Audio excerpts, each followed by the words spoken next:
Hey, I'm reading from Proverbs chapter 12, verses 22 through 23. Lying lips are an abomination to Yahweh, but those who deal truthfully are his delight. A prudent man conceals knowledge, but the heart of fools proclaims foolishness. Solomon spent a lot of time in the book of Proverbs talking about wise speech and foolish speech, good things to say and bad things to say. But here he hints that even when you're speaking the truth, it's not necessarily a good thing to say. And I'm going to tell you about 5 different instances where, even if it's true, sometimes it's not the right thing to say. The first one is pretty obvious. We all understand this instinctively. And that's if something is told you in confidence.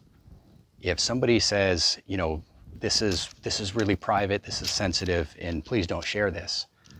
Well, keep that confidence. They put some trust in you. And as long as there's no crime going on, nobody's going to be seriously hurt by it, you need to keep that to yourself. And even if they don't tell you that, even if they don't say, please don't tell this to anyone else, you can usually tell if something is sensitive and especially private. And you need to keep that to yourself. The second one is hearsay. If you hear things from other people, whether you know it's true or whether you think it's true or not, it's not necessarily a good idea to go around repeating it. You don't know all the facts. If you don't have firsthand knowledge, you shouldn't repeat things as if they're true. The third one, flattery.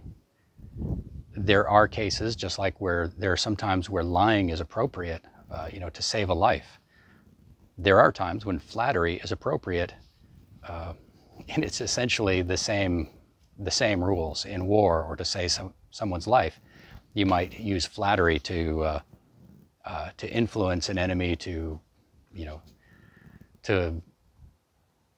sway opinion towards a particular conclusion. But for the most part, flattery really doesn't get you very far, and it backfires in the end. Don't use flattery. Don't distort the truth, especially for your friends and family, for your community.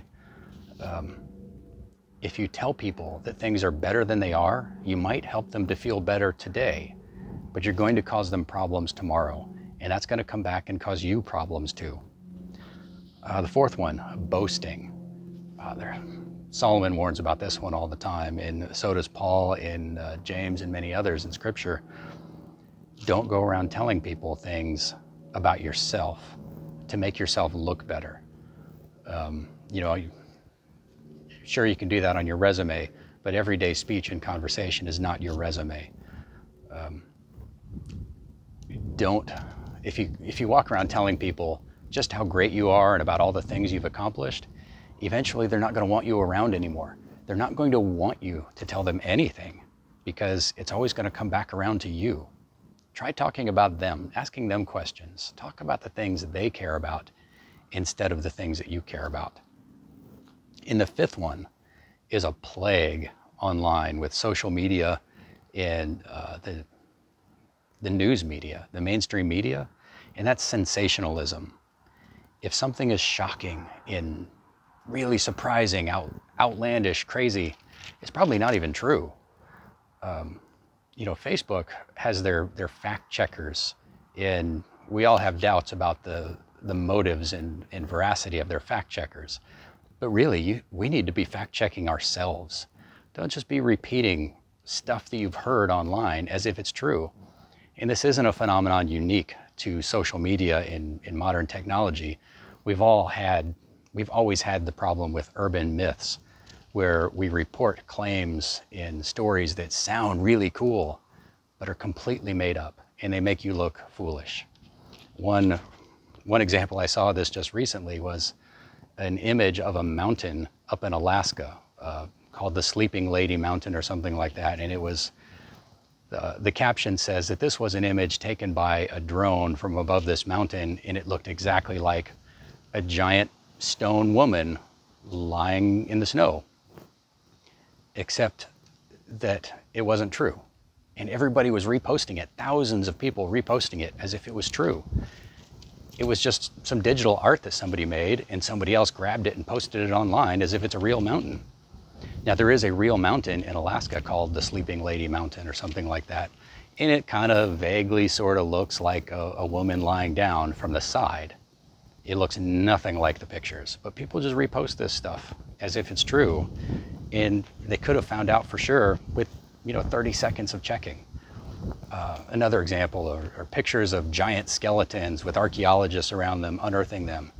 They're all made up. They're fake. There's no such thing. All you have to do is check. It takes a couple of minutes. If something is really sensational and shocking, chances are it's just clickbait. It's not even true. So don't repeat that stuff. You're just going to make yourself look foolish. Let me read another verse. 2 Timothy 2:23. This was advice from Paul on governing a congregation. Avoid foolish and ignorant disputes, knowing that they generate strife. And that's really all that most of those sensationalist kind of things are. Did you know this? Did you know that? Well, no, you don't either, because somebody just made it up and fooled you into believing it's true. So don't just repeat things you've heard online that look really cool or sound believable. Find out for sure, especially if it's really sensational. So to repeat those 5. 1, if somebody tells you something in confidence, keep it in confidence. 2, if you hear a rumor, just hearsay, don't go around repeating it. 3, be very cautious with flattery. It can come back and cause you problems later and cause the other person problems. If you care about them, steer clear of flattery. 4, boasting. You're just flattering yourself, and nobody wants to hear you flatter yourself. And 5, sensationalism. I think I covered that one enough. This is Jay Carper from American Torah. Be blessed.